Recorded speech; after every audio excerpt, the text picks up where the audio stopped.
মাঝে মাঝে আল্লাহ আমাদেরকে দুঃখ কষ্ট দিয়ে পরীক্ষা করতে চান, এগুলো আমাদের জন্য খারাপ নয়।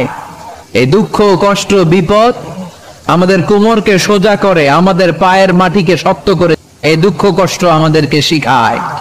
মুমিন বান্দার বৈশিষ্ট্য হচ্ছে দুঃখ কষ্ট বেদনা জ্বালা এগুলোতে সে আপসেট হয় না, সে হাল ছেড়ে দেয় না, সে ভরসা রাখে একজনের উপর, চিল্লায় বলতে হবে তিনি কে?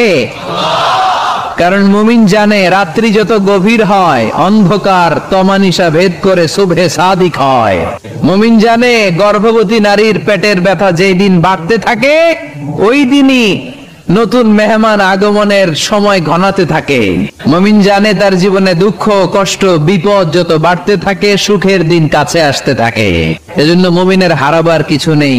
ইন্না মাআল উসরি ইউসরা, ইন্না মাআল উসরি ইউসরা। নবী হে, কষ্টের পরেই আছে আনন্দ, দুঃখের পরেই আছে সুখ।